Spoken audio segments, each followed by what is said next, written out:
Saudara-saudariku yang dikasihi Tuhan, Shalom, salam damai sejahtera untuk Anda semua. Dan selamat bertemu kembali dalam renungan harian Katolik dalam masa Paskah.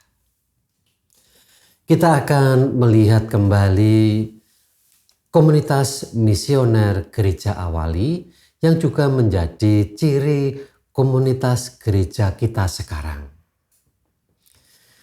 Komunitas Gereja Awali dalam istilah manajemen yang mentereng adalah sebuah komunitas multiplier.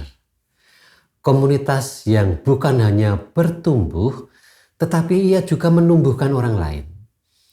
Komunitas yang sedang bertumbuh bersama-sama dan saling menumbuhkan satu sama lain. Maka ini adalah sebuah komunitas yang berganda. Tidak hanya tumbuh, tetapi tumbuh dengan berganda. Maka ciri komunitas misioner Gereja Awali adalah komunitas yang bertumbuh dan juga menorong orang lain bertumbuh. Tentu saja inspirasi ini tetap kita kembalikan kepada Kisah Para Rasul bab 18 ayat 23 sampai dengan 28. Sumbernya tentu saja adalah bacaan pertama misa hari ini. Pak Apolos adalah orang yang bersemangat. Kata Apolos ini sering muncul dalam sebuah kata-kata ini. Paulus yang menanam, Apolos yang menyiram, dan Allah yang menumbuhkan. Maka Apolos adalah tokoh baru. Tokoh yang penuh semangat, tetapi ia masih perlu harus dibimbing untuk masuk dalam komunitas Roh Kudus. Maka ia ditolong oleh Priscilla dan Aquila untuk memahami apa itu sebuah komunitas bukan hanya misioner, tetapi juga komunitas Roh Kudus. Bagaimana kisahnya? Ketika Apolos mau ke Akaya, murid-murid Tuhan di Efesus mengirim surat ke murid-murid di Akaya untuk menyambutnya. Bukan hanya sebagai orang yang datang begitu saja, tetapi layaknya tamu. Jadi rupanya Apolos itu bukan hanya ditolong oleh Priscilla dan Aquila untuk tumbuh dalam iman, tetapi juga ditolong oleh komunitas Efesus ketika ia mau datang ke Akaya. Bagaimana kisahnya? Mari kita dengar. Paulus meninggalkan Korintus dan kembali ke kota Akaya, ke kota Antiokhia di Syria. Setelah beberapa hari lamanya ia tinggal di situ, ia berangkat pula lalu menjelajah seluruh tanah Galatia dan Frigia untuk meneguhkan hati semua murid. Sementara itu, datanglah ke Efesus seorang Yahudi bernama Apolos yang berasal dari Alexandria. Ia seorang yang fasih, berbicara dan sangat mahir dalam soal-soal kitab suci. Jadi ada sebuah dinamika. Paulus mewartakan ke tempat lain, datanglah Apolos. Ia telah menerima pengajaran dalam jalan Tuhan. Dengan bersemangat ia berbicara dengan teliti. Ia mengajar tentang Yesus.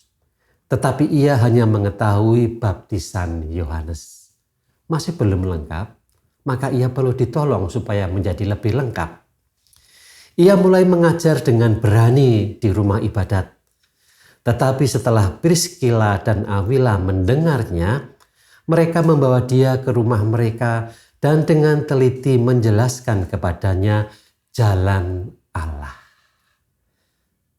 Paulus meninggalkan, datanglah Apolos, tapi Apolos yang sangat piawai itu masih juga perlu ditolong untuk tumbuh.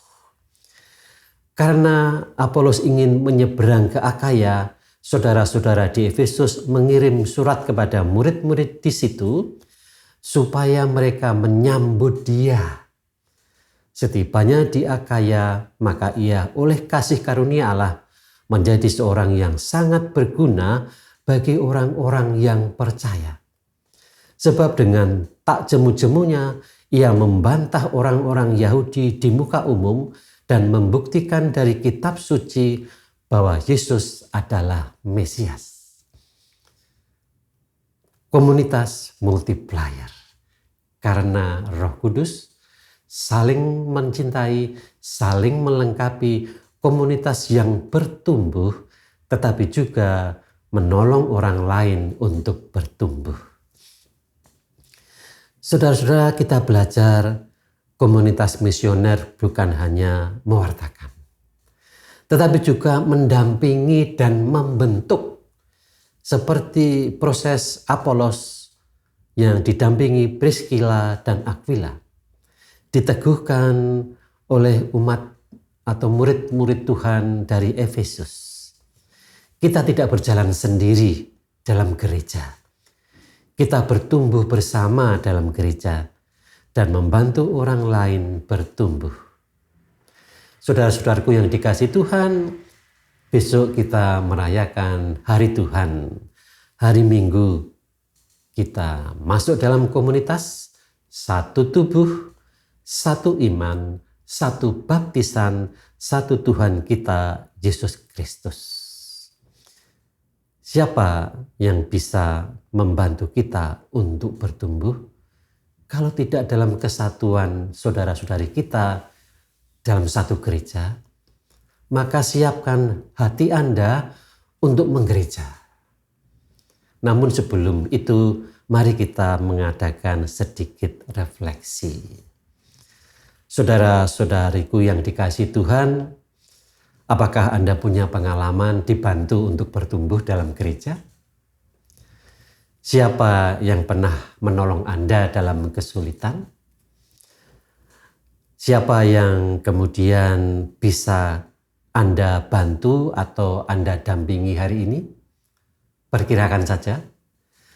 Apakah Anda juga mau berbagi dengan orang lain supaya orang lain bertumbuh?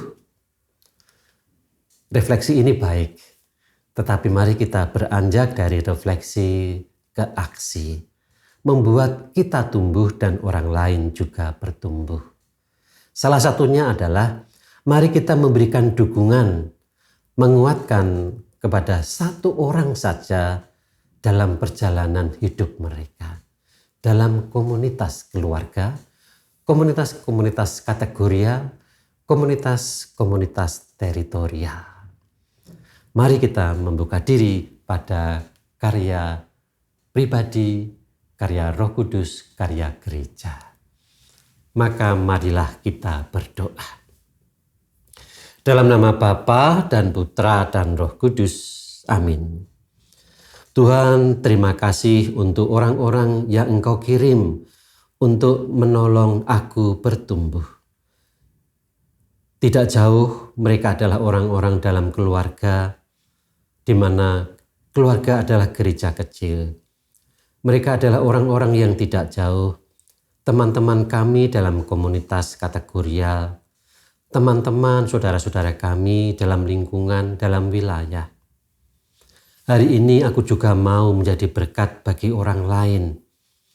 Maka Tuhan, berikan aku hati yang sabar untuk mendampingi.